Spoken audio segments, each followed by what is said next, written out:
అయితే మరి ఈ యాజకత్వం అనేది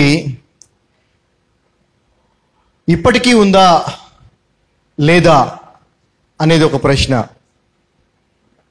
ఈ యాజకత్వం అనేది ఇప్పటికీ ఉందా లేదా అనేది, మరి దీనికి సమాధానము మనము ఉంది అనే చెప్పాలి. ఎలాగానంటే యేసుక్రీస్తు ప్రభువారు మనకు ప్రధాన యాజకుడిగా ఉన్నాడు అని కృత నిబంధన చెప్తా ఉంది. అయితే ఈ యాజకత్వం ఉంది అని అంటే ఇప్పుడున్నటువంటి పునరుద్ధానము తర్వాత ఉన్నటువంటి యాజకత్వం ఎటువంటి యాజకత్వం, దీన్ని కూడా మనం తెలుసుకోవాల్సిన అవసరం ఉంది. సో సిలువకు ముందు అనగా ధర్మశాస్త్రము ఇంకా చలామణిలో ఉన్నటువంటి సమయంలో యాజకత్వము ఉండింది. అయితే అప్పుడు యేసు ప్రభువు వారు యాజక ధర్మాన్ని నిర్వర్తించారా అంటే ఆయన నిర్వర్తించారు. యాజకుడిగా చేశాడు, ఆయన చేయలే. కానీ పునరుద్ధానము తరువాత ఆయన మన ప్రధాన యాజకుడని పరిశుద్ధాత్మ ద్వారా బయలుపరచబడినటువంటి విషయాల్ని మరి పేతురు అవ్వచ్చు, అపోస్తలులైన పౌలు గారు వచ్చి వీళ్ళందరూ కూడా రాయటము జరిగింది. సో అంటే పునరుద్ధానానికి ముందు ఉన్నటువంటి యాజకత్వం వేరు, పునరుద్ధానం తర్వాత ఉన్నటువంటి యాజకత్వం వేరు. పునరుద్ధానానికి ముందు ఉన్నటువంటి యాజకత్వంలో ప్రీస్ట్హుడ్లో అక్కడ మరి దేవుడు ఏర్పాటు చేసినటువంటి జనాంగములో లేవీయులు అనేటువంటి ప్రత్యేకమైనటువంటి గోత్రం వారు మాత్రమే ఆ యాజక ధర్మాన్ని నిర్వర్తించేవారు. అయితే మరి ఈ పునరుద్ధానము తర్వాత కూడా యాజకత్వం ఉంది. అయితే ఇది ఎటువంటి యాజకత్వం? మరి నాకు తెలిసి కొద్ది నెలల క్రితం మనం ద గ్రేట్ హై ప్రీస్ట్ అని యేసుప్రభు వారి గురించి, ఆయన యాజకత్వం గురించి ఒక వాక్యాన్ని మనం విన్నాం. మనకు ఒక ప్రధాన యాజకుడు ఉన్నాడు, అది యేసుక్రీస్తు ప్రభు అని. సో ఈరోజు మనము తెలుసుకోబోతున్న సత్యం ఏంటంటే, ఆయన ప్రధాన యాజకుడు అయినప్పుడు మనం ఏమవ్వాలి? ఆయన కింద స్థాయిలో యాజకులు అవ్వాలి కదా. సో యాజక ధర్మం ఉందా అంటే ఉంది అనే సమాధానం, ఎస్ అనే సమాధానం మనకి బైబిల్ తెలియజేస్తా ఉంది. అయితే ఇది ఎటువంటి యాజకత్వం? ఎందుకంటే యేసు ప్రభు వారు శరీరధారిగా ఉన్నప్పుడు ఆయన యాజక ధర్మాన్ని నిర్వర్తించలేదు. అంటే దీని అర్థం ఏంటి?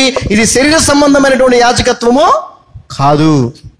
ఆయన ఆత్మస్వరూపి అయిన తర్వాత, పునరుద్ధరణ తర్వాత మనకు ప్రధాన యాజకుడిగా ఉన్నాడని వాక్యం చెప్తుంది. కాబట్టి ఇది ఆత్మ సంబంధమైనటువంటి యాజకత్వము అని మనం దీన్ని ఖచ్చితంగా నమ్మొచ్చు. అంతేకాదు బైబిల్లో నుంచి ఈ యొక్క సత్యాన్ని తెలుసుకునే ప్రయత్నం చేద్దాం. పేతురు రాసినటువంటి మొదటి పత్రిక 2వ అధ్యాయము 9వ వచనాన్ని చదువుదాం. 1 Peter 2nd chapter 9th verse.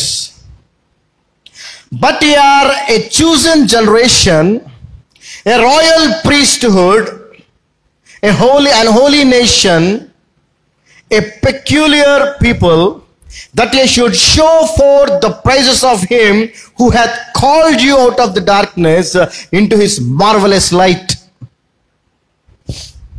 పేతురు రాసిన మొదటి పత్రిక 2వ అధ్యాయము 9వ వచనం. అయితే మీరు చీకటి, జాగ్రత్తగా వినండి, పేతురు గారు మీరు అని సంబోధిస్తూ ఉన్నాడు. మీరు అంటే ఎవరు? మనందరం, యేసు ప్రభువుని నమ్మిన మనందరం. అయితే మీరు చీకటిలో నుండి ఆశ్చర్యకరమైన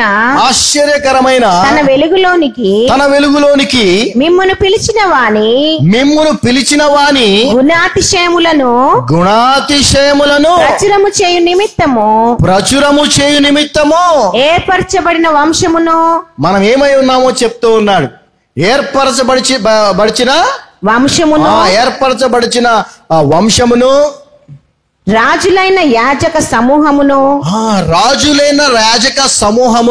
పరిశుద్ధ జనమును, దేవుని సొత్తైన ప్రజలునై ఉన్నారు. సో ఇక్కడ మరి పేతురు గారు అందరినీ ఉద్దేశించి మాట్లాడుతున్నాడు. ఏమనంటే మీరు రాజులైన యాజక సమూహము, ఇంగ్లీష్లో రాయల్ ప్రీస్ట్హుడ్. మరి కరెక్ట్ ట్రాన్స్లేషన్ రాయల్ ప్రీస్ట్హుడ్కి మనం తెలుగులో చూస్తే రాజులైన యాజక సమూహం అని రాదు. ఏమని వస్తుంది రాయల్ ప్రీస్ట్హుడ్ అంటే? రాచరికముతో కూడినటువంటి యాజకత్వం అనొచ్చు. ప్రీస్ట్హుడ్ అంటే యాజకత్వం. ఓకే, రాజులైన యాజక సమూహం అన్నాడు. ఓకే ఫైన్, మనము రాజరికముతో కూడినటువంటి యాజకత్వానికి సంబంధించినటువంటి యాజకులం అని ఇక్కడ పేతురు చెప్తూ ఉన్నాడు.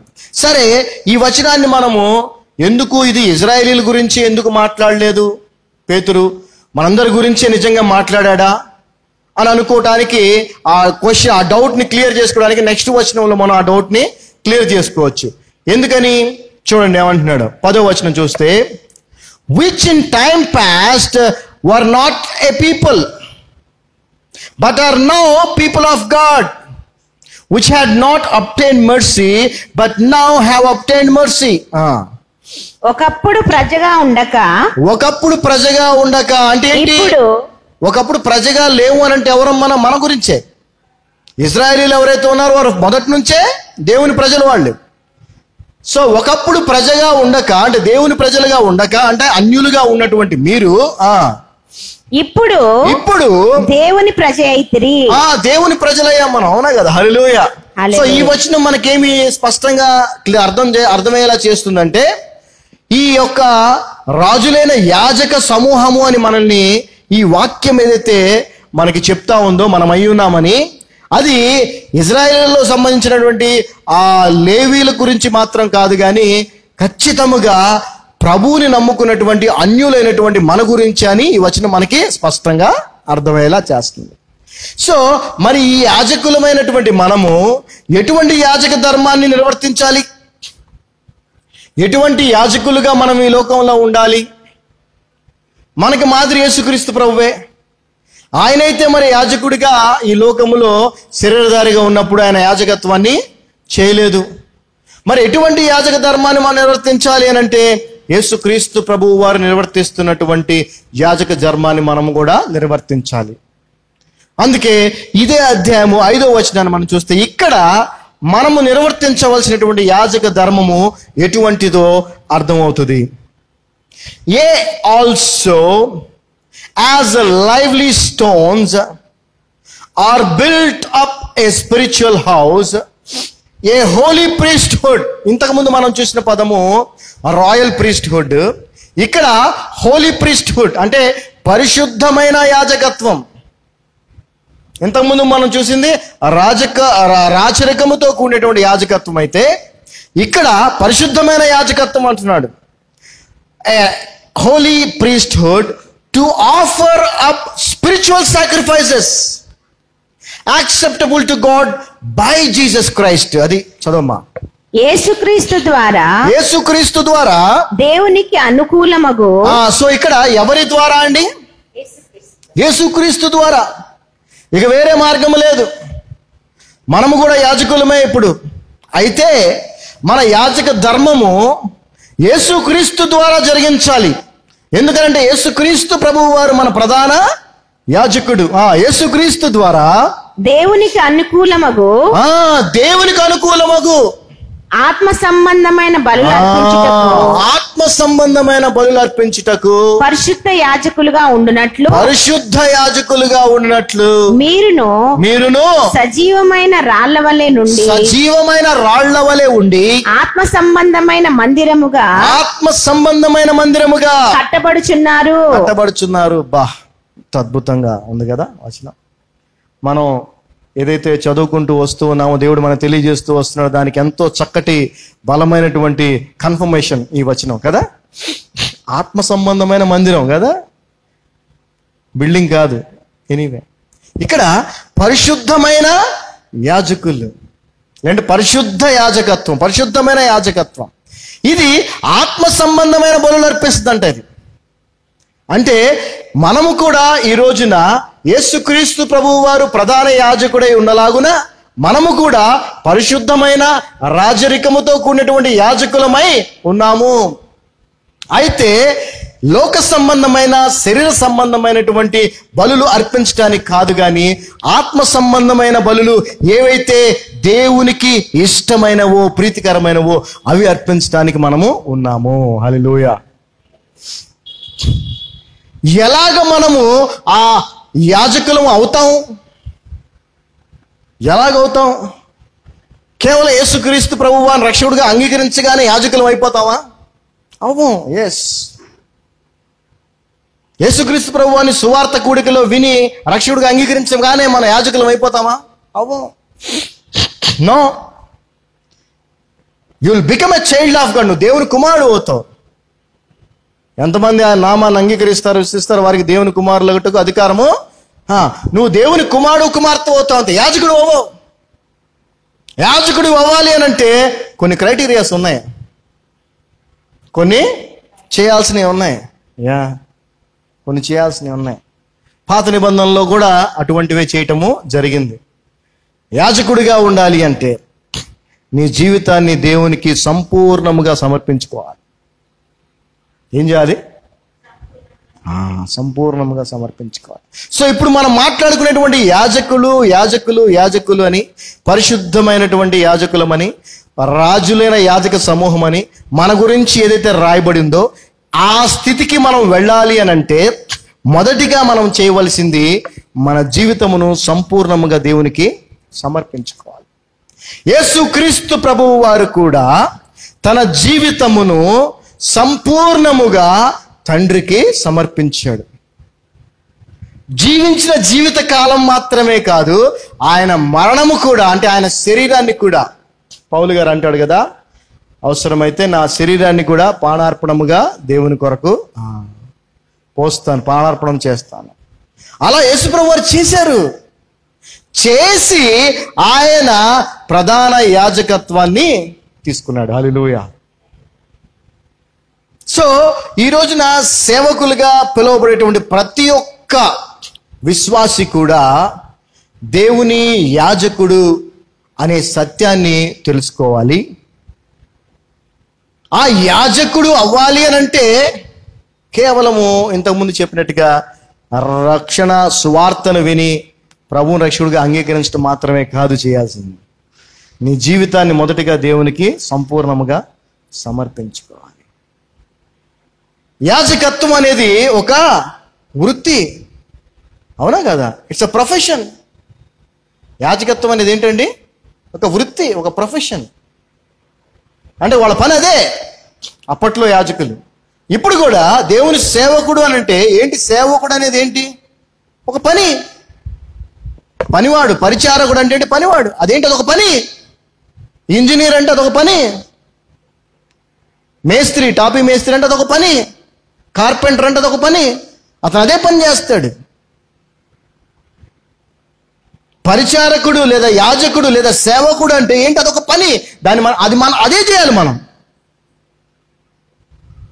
అదే చేస్తున్నారా?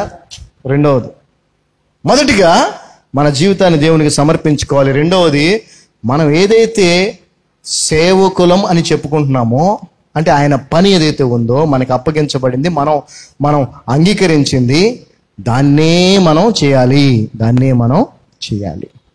ఒకసారి హెబ్రీయులకు రాసిన పత్రిక 4వ అధ్యాయం 14వ వచనం చదివితే, హీబ్రూస్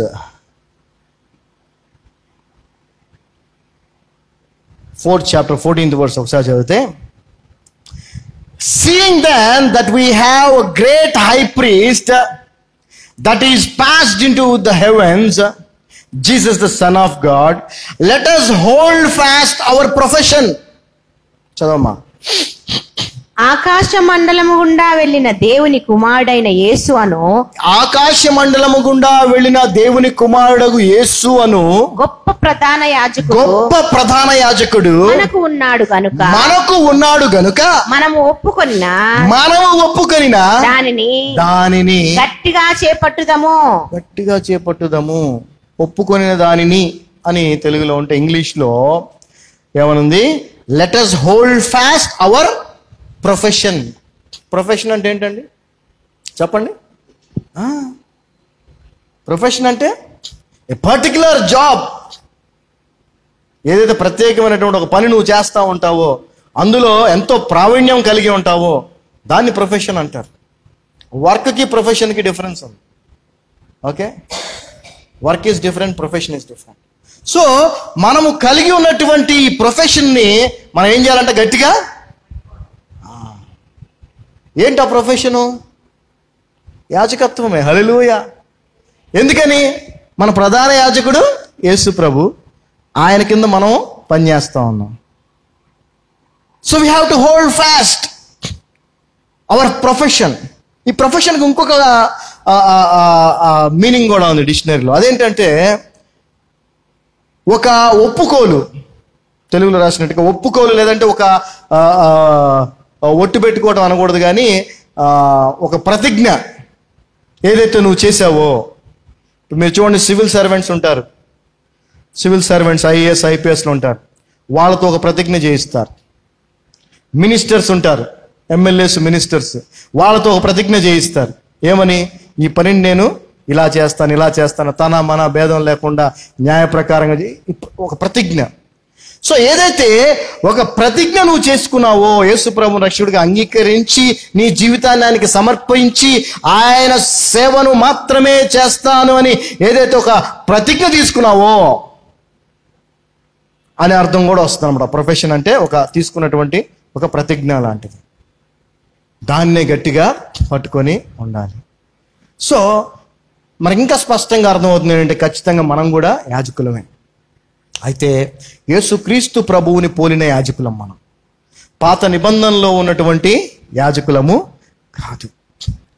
కానీ ఈ రోజుకి ఇప్పటికీ మనం కొన్ని సంఘాల్లో చూస్తే పాత నిబంధనలో పోలినటువంటి వస్త్రాధారణ కదా, అటైర్, తెల్ల గౌను, నడుంకి తాడు, అవునా, కొంతమంది అయితే ఇక టోపీలు గీపీలు లాంటివి కూడా ఎన్నో పెట్టుకోవటం మనం చూస్తూ ఉన్నాం. చాలామంది మరి క్యాథలిక్స్ ఇట్లాంటి వాళ్ళైతే ఇంకా వాళ్ళు ఆ ధూపాలు, ఏమండి, సాంబ్రాయి టైప్, ఎసెన్స్ అంటారు, ఇన్సెన్స్ అంటారు, ఇవన్నీ కూడా వేయటం, అవన్నీ కూడా ఇంకా చేస్తూనే ఉన్నారు. కానీ అది ఉందా ఇప్పుడు అంటే అది లేదండి. గుర్తుపెట్టుకోండి, యేసు ప్రభు వారు చేయలేదు, మనం చేయకూడదు. యేసు ప్రభు వారు చేస్తుంది ఉంది, అదే మనం చేయాలి. హల్లెలూయా. యేసుక్రీస్తు ప్రభు వారు మనకి ప్రధాన యాజకుడు, గొప్ప ప్రధాన యాజకుడు. పోపు కాదు, గుర్తుపెట్టుకోండి, పోపు కాదు, గుర్తుపెట్టుకోండి. ఆయన టోపీ పెట్టుకొని గౌన్ వేసుకున్నంత మాత్రం ఆయన కాదు. ఓకే, యేసుక్రీస్తు వారు మనకి గొప్ప ప్రధాన యాజకుడు. మనం కూడా యాజకులు అని దేవుని వాక్యం సెలవిస్తాం. అదేవిధంగా హెబ్రీలకు రాసిన పత్రిక 3వ అధ్యాయం 1వ వచనం ఒకసారి చదవండి. 3rd chapter 1st words. ఇక్కడ కూడా మరి పౌలు గారు స్పష్టంగా రాస్తా ఉన్నారు. ఏమనంటే వేర్ ఫోర్ హోలీ బ్రదరన్ అంటున్నాడు ఇక్కడ. Wherefore holy brethren partakers of the heavenly calling. చూడండి, పరలోక సంబంధమైన పిలుపును కలిగినటువంటి వారిని పరిశుద్ధమైన సహోదరులారా అంటున్నాడు. అందుకే నేను చెప్తున్నాను కదా, దేవుని సేవ చేయటం అనేది సాధారణమైన విషయం కాదు. ఎంతో గొప్ప ఆధిక్యత, అది ఎంతో గొప్ప వరం, అదృష్టం, ధన్యత. అందరికీ ఉండదు ఆ పిలుపు. చూడండి, అందుకే పౌలు గారు రాస్తున్నారు స్పష్టంగా, wherefore holy brethren partakers of the heavenly calling. ఇది లోక సంబంధమైన పిలుపు కాదు, పరలోక సంబంధమైన పిలుపు. Consider the apostle and high priest of our profession Christ Jesus. Hallelujah. ఇందువలన పరలోక సంబంధమైన పిలుపులో పాలు పొందిన పరిశుద్ధ సహోదరులారా, చూడండి, బైబిల్ గ్రంథంలో చాలా చోట్ల పౌలు గారు గాని, పేతురు గారు గాని, ఇతరుల యాకోబు ఎవరు రాసినా కూడా సహోదరులారా అనే పదాన్ని మనం చాలా బాగా చూస్తాం. కానీ ఇక్కడ యాజకత్వానికి సంబంధించినటువంటి ఆ యొక్క సందర్భంలో పౌలు గారు ఏమంటున్నాడు? పరిశుద్ధమైన సహోదరులారా. యాజక ధర్మం అనేది అందరికీ ఇవ్వబడేది కాదు, ఎవడు పడితే వాడు చేసేది కాదు. దేవుని చేత పరిశుద్ధుడిగా తీర్చిదిద్దబడిన వ్యక్తే చేసేది. ఆ పరిశుద్ధుడైన యేసుక్రీస్తు ప్రభువే ప్రధాన యాజకుడిగా, అపోస్తలుడిగా ఉన్నటువంటి యాజకత్వం అది. లేవీయులు, అహరోను ద్వారా వచ్చినటువంటి యాజకత్వం కాదు ఇది. యేసుక్రీస్తు, అతి పరిశుద్ధుడైన యేసుక్రీస్తు యొక్క యాజకత్వానికి సంబంధించిన యాజకత్వం ఇది. చదవం ఇప్పుడు మళ్ళీ తెలుగులో. ఇందువలన పరలోక సంబంధమైన పిలుపులో, మొదటి నుంచి చదువుతున్నారమ్మా, చదవండి. పాలు పొందిన పరిశుద్ధ సహోదరులారా, పరలోక సంబంధమైన పిలుపు ఇదండి. ఈ యాజకత్వము పరలోక సంబంధమైన పిలుపు. మీ నాన్న పాస్టర్ కాబట్టి నిన్ను కూడా ట్రైనింగ్కి పంపిస్తే నువ్వు కూడా కాలేజీలో వెళ్ళి చదువుకొని వచ్చి నెక్స్ట్ మీ నాన్న యొక్క సామ్రాజ్యాన్ని చూసుకునేది కాదు. ఇది పరలోక సంబంధమైన పిలుపు ఈ యాజకత్వం. మనము ఒప్పుకొనిన దానికి అపోస్తలుడును, మనం ఒప్పుకునే దానికి అంటే our profession, to our profession, మన పనికి, మనం ఒప్పుకునే దానికి, మన కర్తవ్యానికి, ఇంకా చెప్పాలండి మన కర్తవ్యానికి అపోస్తలుడును ప్రధాన యాజకుడునైనా యేసు మీద లక్ష్యం ఉంచుడి. హల్లెలూయా. సో యాజకత్వము క్రొత్త నిబంధనలో పునరుద్ధానము తర్వాత ఉన్నటువంటి అద్భుతమైనటువంటి సేవ అనేది ఏదైతే ఉందో, పరలోక సంబంధమైన పిలుపు ఏదైతే ఉందో, అది దేవుడు అనుగ్రహించిన కృపే. అది ఎంతమందికి అయితే ఉందో అంతమందికి. హల్లెలూయా. వారు ఖచ్చితంగా పరిశుద్ధమైన సహోదరులుగా పిలువబడతా ఉన్నారు. పౌలు గారు వాళ్ళని పరిశుద్ధమైన సహోదరులుగా పిలుస్తా ఉన్నాడు. మరి ఇంత పరిశుద్ధమైనటువంటి గొప్ప ప్రధాన యాజకుడు చేస్తున్నటువంటి యాజకత్వములో, ఆ పనిలో మనము కూడా పనివారముగా యాజకులుగా ఉన్నామంటే మనము ఎంత పరిశుద్ధులుగా ఉండాలి.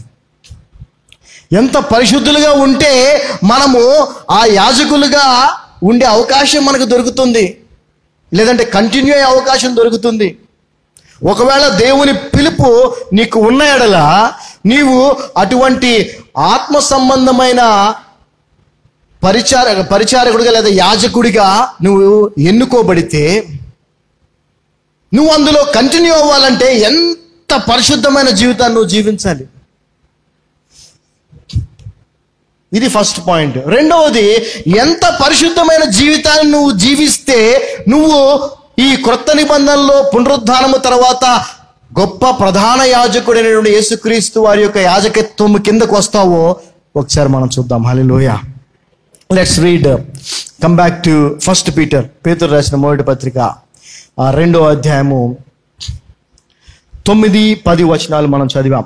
ఇది ఖచ్చితముగా మరి ఒకప్పుడు ఇజ్రాయేలీల గురించి చెప్తున్న మాట కాదు, కానీ అన్యులుగా ఒకప్పుడుండి ఈ రోజున దేవుని కనికరాన్ని కృపను పొందుకున్నటువంటి మన గురించి అని 10వ వచనం ద్వారా తెలుస్తూ ఉంది.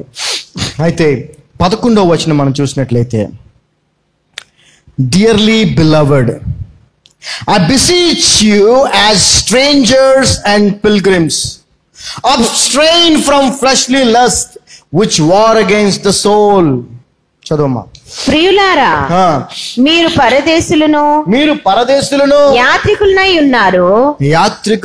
సో ఇక్కడ మొదటి కండిషను, ఈ పరిశుద్ధమైన రాజరికముతో కూడినటువంటి యాజకత్వం ఏదైతే ఉందో, పరిశుద్ధమైన యాజకులుగా, రాజులైన యాజక సమూహముగా మనం ఉండాలి అని అనుకుంటే, మనము తెలుసుకోవాల్సిన మొదటి విషయం ఏంటంటే, మనము ఈ పరదేశులము యాత్రికులమై ఉన్నామనే విషయాన్ని ముందుగా మనం తెలుసుకోవాలి. ఈ రోజున ఏ క్రైస్తవుడిని ముట్టుకున్నా, ఏ సేవకుడిని ముట్టుకున్నా వారి జీవిత విధానం ఎలా ఉందంటే, అన్యుల కంటే ఎక్కువగా ఈ లోకమే శాశ్వతము, ఇక్కడే మేము సదాకాలం ఉంటాం అన్న విధంగా వాళ్ళ జీవిత విధానాలు ఉన్నాయి. సంపాదన, లోక సంబంధమైనటువంటి భోగాలు, లేదంటే ఇంకా ఈ లోక సంబంధమైన స్థితులు, పొజిషన్స్, వాటి కోసం తాపత్రయపడతా ఉన్నారు. ఈ సత్యాన్ని మర్చిపోతున్నారు. ఏంటి సత్యం? మనము పరదేశులము, యాత్రికులము అంతే. ఇది మన దేశము కాదు. పరలోకం మన దేశము. పరలోకము నా దేశము పాట తెలుసా మీకు? మంచి పాటలండి, పాత పాటలు. పరవాసిని నేను అని చెప్పి, ఎన్ని పరవాసిని నే జగమున ప్రభు అని కదా. మరి జనరల్గా ఏమైందంటే, ఈ పాటలు చచ్చిపోయినప్పుడే పాడటం వల్ల క్రైస్తవ సమాజానికి పెద్దగా తెలియదు. పరవాసిని నే జగమున ప్రభువా, సంఘాల్లో పాడతారు ఈ పాట? పాడరు. నడచుచున్నాను నా దారిన్ నా గురి నీవేనా. ఎందుకు పాడరు చర్చిలో? ఎందుకు పాడకూడదు? ఈ సమాధికి పెట్టి మోసుకెళ్ళేటప్పుడు మాత్రం పాడతారు ఈ పాట. అందువల్ల ఈ సత్యాన్ని మనవాళ్ళు పెద్దగా పట్టించుకోవట్లేదు. ఇదే సత్యం. ఇక్కడ జీవించేంతకాలం కూడా నువ్వు తెలుసుకోవాల్సింది ఏంటంటే, నువ్వు పరవాసివి, పరదేశివి, యాత్రికుడివి నువ్వు మాత్రమే. యాత్రికులు ఎప్పుడు కూడా మీరు పని చేయండి, మీరు ఎప్పుడైనా సెలవులకి వెళ్ళొస్తుంటారుగా, ఎక్కడికి వెళ్తారు, సరే విశాఖపట్నం చూద్దామా, లేదా బెంగళూరు, లేకపోతే మైసూర్ ప్యాలెస్ చూద్దామని వెళ్ళొస్తారు. ఎలా వెళ్తారు, ఎలా వస్తారు? మీరు ఎలా వెళ్తారు? ఎన్ని రోజులైతే అక్కడ ఉండబోతున్నారో అంతవరకే కావాల్సిన బట్టలు, అంతవరకు కావాల్సినటువంటివి తీసుకొని వెళ్ళి ఎన్ని రోజులు ఉండాలి అన్ని రోజులే ఉండి వెంటనే మళ్ళీ తిరిగి వచ్చేస్తారు లేదా? ఎందుకు తిరిగి వచ్చేస్తారు? అది కాదు కదా మన ప్రదేశం. అది మన యాత్రికులుగా వచ్చాం అక్కడికి, టూరిస్టులు. మనం అక్కడ టూర్ చేస్తానికి వచ్చాం, టూర్ అయిపోయింది, మళ్ళీ వచ్చేసి వెనక్కి ఇక్కడికి. ఈ సత్యాన్ని తెలుసుకోలేకపోయిన వాడు యాజకుడు అయ్యే అవకాశం లేదు, అంటే సేవకుడు అయ్యే అవకాశం లేదు. మొదటిగా ఈ సత్యాన్ని గ్రహించాలి. మనం యాత్రికులము, పరదేశులము. సో మీరు ఈ రాజులైన యాజక సమూహమై ఉన్నారు, మీరు పరిశుద్ధమైన యాజకులై ఉన్నారని పేతురు గారు రాస్తూ కంటిన్యూషన్ ఆయన గుర్తు చేస్తున్నాడు ఈ విషయాల్ని. మీరు యాత్రికులను, పరదేశులై ఉన్నారు. చదవమ్మా 11వ వచనం. ప్రియులారా, మీరు పరదేశులను, యాత్రికులనై ఉన్నారు గనుక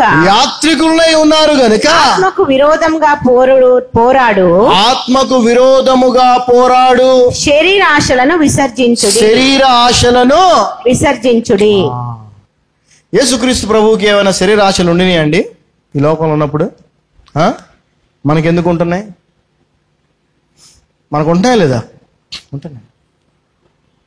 సో శరీర ఆశలను ఎవడైతే విసర్జిస్తాడో వాడే ఆ యొక్క పరిశుద్ధమైనటువంటి యాజకత్వానికి సంబంధించిన, యేసుక్రీస్తు ప్రభువు యొక్క ప్రధాన యాజకత్వానికి సంబంధించినటువంటి యాజకత్వంలో యాజకుడిగా ఉండగలుగుతాడు, లేకపోతే ఉండలేడు.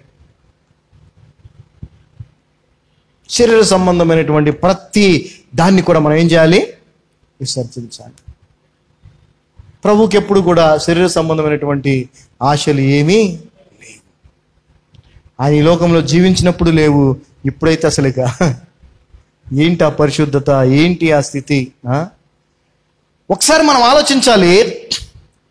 ఈ లోకములో ఆయన ఎట్టివాడే ఉన్నాడో మనమును అట్టివారమై ఉన్నామనే వచనం మనకు బాగా తెలుసు. As he is so are we in this world అని. అంత మాత్రమే కాదు, ఈ యాజక ధర్మము మనకి అనుగ్రహించడం వలన మనము ఈరోజు యేసుక్రీస్తు ప్రభువు వారు తండ్రి కుడిపార్శ్వమున కూర్చొని ఏ స్థితిలో, ఏ స్థానంలో ఉన్నారో మనము కూడా అదే స్థానంలో ఉన్నామని తెలియజేస్తుంది వాక్యం. హల్లెలూయా. అందుకే పౌలు గారు ఎఫెసీయులకు రాసిన పత్రికలో ఏమంటున్నాడు తెలుసా? ఏమంటున్నాడండి? తండ్రి తన యేసుక్రీస్తు ప్రభు వారు తన కుడిపార్శ్వమున తండ్రితో పాటు మనల్ని కూడా కూర్చునబెట్టిన వచనాన్ని చూడండి ఒకసారి. ముందు అర్జెంట్ తీయండి, ఎందుకంటే తెలియాలి మనకి యేసు ప్రభు వారు ఈ లోకంలో ఎట్టివాడే ఉన్నాడో మనం అట్టివారమే ఉన్నాం అనేది మాత్రమే కాదు మనకు తెలియాల్సిన విషయం. ఈ రోజున యేసుక్రీస్తు ప్రభు వాడు పరలోకంలో ఏ స్థితిలో ఉన్నారో మనల్ని కూడా ఆ స్థితిలోనే ఉంచాడు అనే సత్యాన్ని మనం తెలుసుకోవాలి. ఎఫెసీయులకు రాసిన పత్రిక 2వ అధ్యాయము 7వ వచనం. Ephesians 2nd chapter 7th verse. ఇంగ్లీష్లో 6th verse, తెలుగులో 7th verse. ఇంగ్లీష్లో చదువుతున్నాను, 5-6 వచనాలు చదువుతున్నాను. మీరు కూడా అమ్మా 6-7 వచనాలు చదవండి తెలుగులో.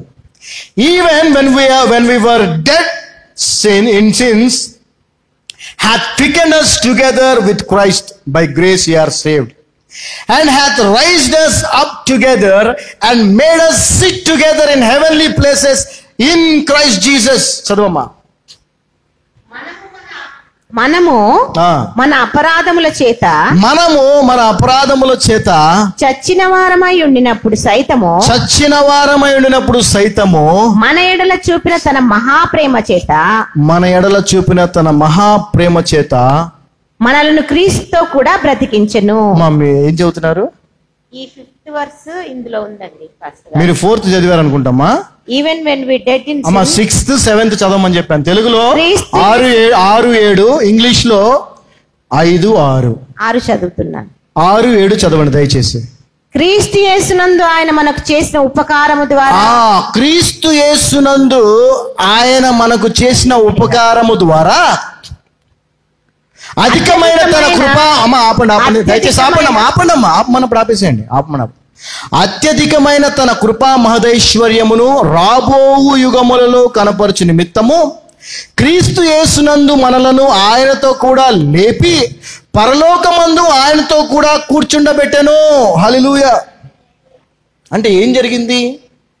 ఈ రోజున ప్రధాన యాజకుడుగా ఈ లోకంలో యేసు ప్రభు వారు పని చేయలేదు, కానీ పునరుద్ధరణ అయిన తర్వాత ప్రధాన యాజకుడిగా తండ్రి కుడిపార్శ్వమున కూర్చొని యాజక ధర్మాన్ని ఆయన నిర్వర్తిస్తా ఉన్నాడు.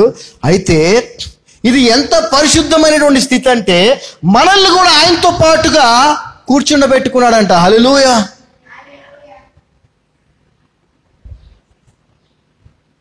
ఏంటండి అసలు? అంటే ఆయన ఈ లోకములో ఎట్టివాడై ఉన్నాడో మనమును అట్టివారమై ఉన్నామనేదే కాకుండా ఆయన ఇప్పుడు పరలోకములో తండ్రి కుడిపార్శ్వమున ఏ స్థితిలో కూర్చొని ఉన్నాడో మనల్ని కూడా ఆ స్థితిలోనే కూర్చుండబెట్టాడని చెప్తున్నాడు పౌలు గారు. హల్లెలూయా. అందుకే ఈ పౌలు గారు రాసిన పత్రికలు మనం చదువుతూ ఉంటే అదొక డిఫరెంట్ లెవెల్ ఆఫ్ ఏమంటారు నాలెడ్జ్ అండి. అది సువార్తలు ఒక విధమైనటువంటి అనుభూతిని మనకు కలిగిస్తే పౌలు గారు రాసిన పత్రికలు చదివితే అసలు ఆ లెవెల్ వేరు. మన స్థితి ఏంటో చెప్తున్నాడు చూడండి. ఆల్రెడీ అక్కడ మనల్ని కూర్చోబెట్టాడంట. అందువల్లనే మనము కూడా పరిశుద్ధమైన యాజకులము, అదేవిధంగా రాజులేని యాజక సమూహముగా ఈ లోకములో ఉన్నాము. స్పిరిచువల్ రెల్మ్ లో మనం చూస్తే we are also sitting along with Lord Jesus Christ on the right hand side of the Father God. ఈ స్థితి దేవుడు కేవలము ఆయన కృపచేత ఉచితముగా మనకు అనుగ్రహించాడండి. ఇప్పుడు చూస్తున్నాం, డానిని చూస్తాం, ఎంతో మందిని చూస్తున్నాం. ఎంతో కష్టపడితే కానీ MBBS సీట్ రాదు. ఎంతో కష్టపడితే కానీ ఒక IAS ఆఫీసరో IPS ఆఫీసరో అవ్వలేవు. అదేమీ లేదండి. కేవలం యేసుక్రీస్తు ప్రభు వారిని రక్షకుడిగా అంగీకరించడం ద్వారా మనకి ఈ స్థితిని దేవుడిచ్చాడంటే ఎంత ప్రేమ ఉండాలి ఆయనకి మన మీద. అసలు ఆ ప్రేమను వర్ణించలేం మనం. సో మనము ఎంత పరిశుద్ధులుగా ఉండాలంటే ఈ లోక సంబంధమైన శరీర సంబంధమైనటువంటి ఆ దురాశలు ఏతున్నాం, ఫ్లెష్లీ లస్, వాటిని మనం జయించాలి. ఎందుకంటే మనలో ఉన్న పరిశుద్ధాత్ముడు ఎప్పుడు కూడా ఈ లోక సంబంధమైన శరీర సంబంధమైన దురాశలకి వ్యతిరేకంగా పోరాడుతూనే ఉంటాడు. చదువు మళ్ళీ 11వ వచనం, పేతురు రాసిన మొదటి పత్రిక 2వ అధ్యాయం 11వ వచనం. 1 Peter 2nd chapter 11th verse.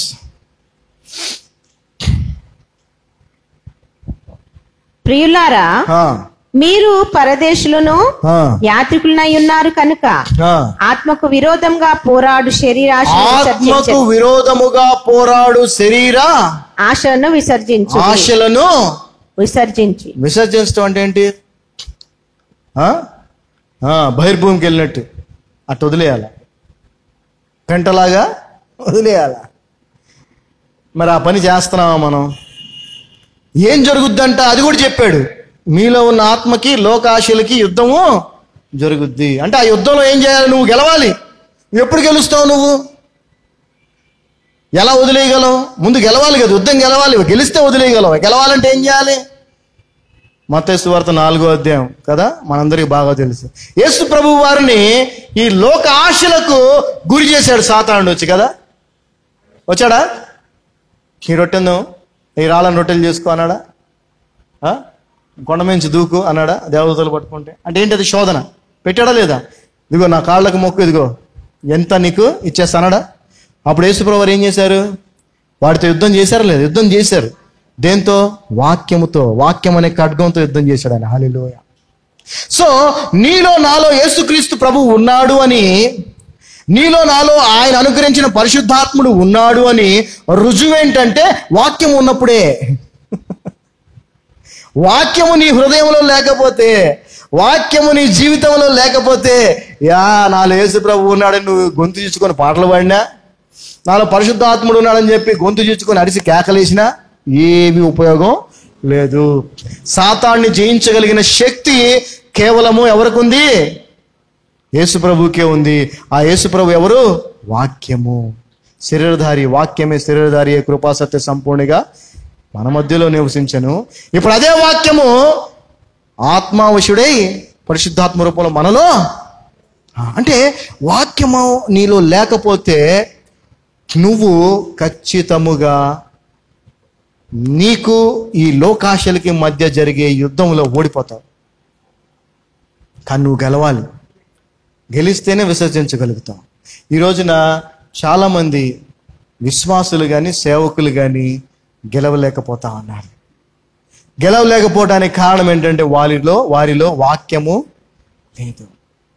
ఎందుకు వాక్యము లేదు అనంటే వారు ఈ లోకములో యాత్రికులు, పరదేశులు అనే విషయాన్ని మర్చిపోయారు. అది మర్చిపోయి వీటి మీద కాన్సన్ట్రేషన్ పెట్టారు కానీ వాక్యం మీద పెట్టలా.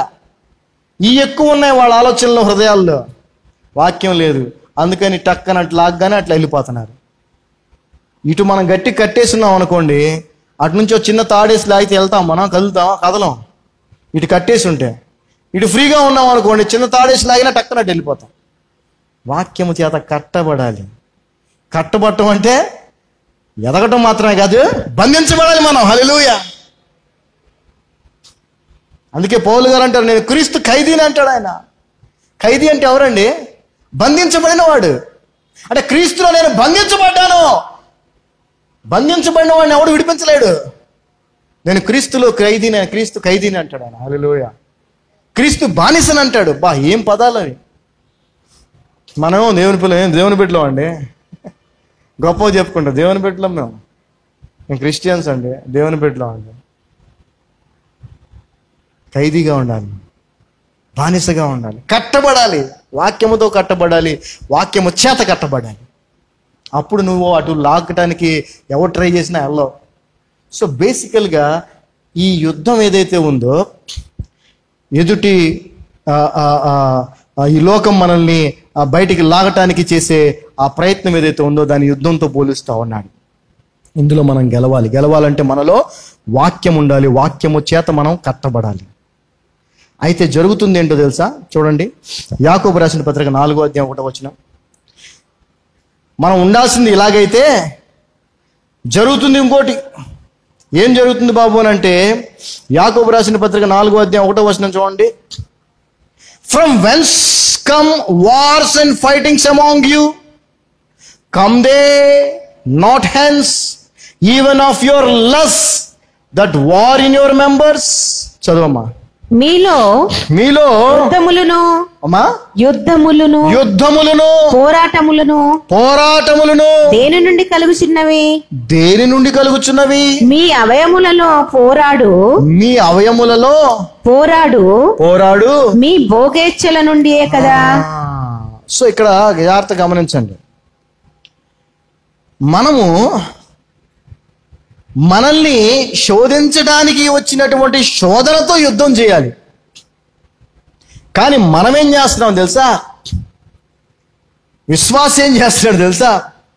యాత్రికుడు, పరదేశి అనేటువంటి విషయాన్ని మర్చిపోయి ఈ సమస్త విధమైనటువంటి లోక సంబంధమైన ఆశలను విసర్జించాలనే విషయాన్ని మర్చిపోయి లోక సంబంధమైన ఆశలు కలిగి ఉండి వాటిని నెరవేర్చుకోవడానికి యుద్ధం చేస్తున్నాడు. ఇక్కడ మెంబర్స్ ఆఫ్ యువర్ బాడీ అని అంటే మన శరీర అవయవాలను మాత్రమే కాదు. మనం ఏ శరీరానికి అవయవాలమై ఉన్నాం? యేసుక్రీస్తు అనేటువంటి శరీరానికి అవయవాలై ఉన్నాం. నువ్వు, నేను, మనం ఈ ప్రపంచంలో యేసు ప్రభువుని నమ్మిన వాళ్ళందరూ కూడా అవయవాలు. అయితే మనం ఎవరితో యుద్ధం చేస్తున్నాం? ఒకరితో ఒకరు యుద్ధం చేసుకుంటున్నాం. దేనికోసం చేస్తున్నాం? భోగేచ్ఛల కోసం, ఈ లోక వాటి కోసం. ఉదాహరణ చెప్తాను. ఒక సంఘం ఉంది, పెద్ద సంఘం. పేరు చెప్తే మళ్ళీ వాళ్ళు ఫీల్ అవుతారు, వదిలేయండి. ఎన్నో ఉన్నాయి, ఒకటి కాదు, అన్ని అదే పరిస్థితి. స్టార్టింగ్లో ఏముండదు. ఆ సంఘం ఉంది, ఆ సంఘం బాగా ఎదిగిపోయింది. ఆ ఫౌండర్ ఆయన చచ్చిపోయాడు. అందులో 2 భాగాలు అయిపోయారు. ఏమైపోయారండి? 2 భాగాలు విడిపోయారు. విడిపోయి వీళ్ళు ఏం చేస్తున్నారు? కొట్టుకుంటున్నారు. పోలీస్ స్టేషన్కి వెళ్ళి కేసులు పెట్టుకుంటున్నారు. కోర్టులకు వెళ్తున్నారు. అవునా? దేనికోసం చెప్పండి? దేనికోసం? సేవ చేయటానికా? సేవ చేయటానికా? కానే కాదు. సేవ నువ్వు ఎక్కడేం చేయొచ్చు. అదే బిల్డింగ్లో, అదే చర్చ్ ఆర్గనైజేషన్లోనే చేయాలా నువ్వు సేవ? ఎందుకో తెలుసా నీకు? దానికి ఎన్నో ప్రాపర్టీస్ ఉన్నాయి. ఆ ప్రాపర్టీస్ అన్ని నీకు కావాలి. You need positions, properties and positions. నీకేం కావాలి? అధికార పీఠం కావాలి. ఆ మొత్తం ఆస్తులను నీ గుప్పెట్లో ఉండాలి. సేవ కాదు. అంటే ఏం చేస్తున్నారు వీళ్ళు? వార్ దేని మధ్యలో జరుగుతుంది? శరీర అవయవాల మధ్య. అంటే ఈచే కొట్టుకున్నట్టు అనమాట.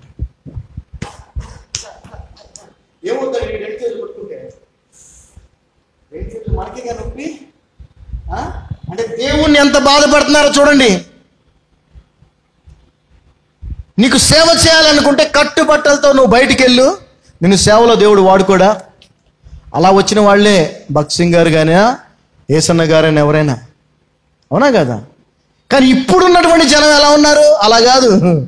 ఇప్పుడు అదంతా నాకు కావాలి, అదంతా నాకు కావాలి. సరే వాళ్ళే చేస్తా అనుకుంటున్నారు, చేసుకొని వదిలేసి. అబ్బే ఎట్ట వదిలేస్తాం? ఎందుకు వదిలేస్తాం? అంటే దీని అర్థం ఏంటి?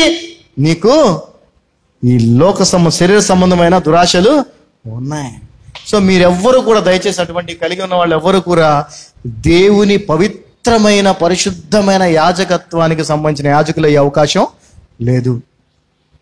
మీకు మీరు పేరుకు చెప్పుకోవడానికే సేవకులేని, ఆ పరిశుద్ధమైనటువంటి రాజులేని యాజక సమూహం అయ్యే అవకాశం లేదు. మిమ్మల్ని ఈ యొక్క ఆశలకు గురి చేస్తున్నటువంటి సాతానుడితో యుద్ధం చేయమంటే మీ శరీర అవయవాలతోనే మీరు యుద్ధం చేస్తారు. దేనికోసం? ఆశల కోసం. అంటే ఎంత ఆపోజిటో చూడండి. అంటే ఏ రేంజ్లో ఆ పరిశుద్ధత యాజకత్వం ఉందో అంత దాన్ని దిగజారు చేశారు, అంత దాని స్థాయిని పడేశారు వీళ్ళు. ఎంత ఉన్నతమైనటువంటి యాజకత్వాన్ని ఈ రోజున ఎంత దిగజార్చారో ఒకసారి ఆలోచించండి. So we have to be very careful. 12వ వచనం చదువుకుందాం. 12వ వచనం, 1 Peter 2nd chapter 12th verse.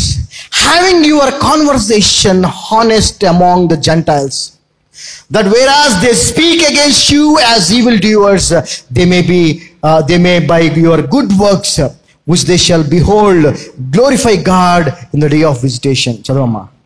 అన్యజనులు మిమ్మును ఏ విషయంలో దుర్మార్గులని దూషింతురో, అన్యజనులు మిమ్మలను ఏ విషయములో దుర్మార్గులని దూషింతురో ఆ విషయములో వారు మీ సత్క్రియలను చూచి వాటిని బట్టి దర్శన దినమున దేవుని మహిమపరచినట్లు వారి మధ్యను మంచి ప్రవర్తన గలవారై ఉండవలెనని మిమ్మును బతిమాలు కొనుచున్నాను. మంచి ప్రవర్తన గలవారే ఉండమని. ఎవరి మధ్యలో అంట? అన్యుల మధ్య. ఒకప్పుడు నీ జీవితము ఎలా ఉండిందో అన్యుల మధ్యలో, దాన్ని బట్టి వాళ్ళు నిన్ను ఏ విధంగా అనుకునేవారో చూసేవారో, యేసు ప్రభువుని నమ్మిన తర్వాత ప్రత్యేకంగా ఆయన యాజకునిగా నీవు తయారైన తర్వాత ఆ పని చేస్తున్నప్పుడు వాళ్ళు ఆ మార్పుని చూడగలగాలి.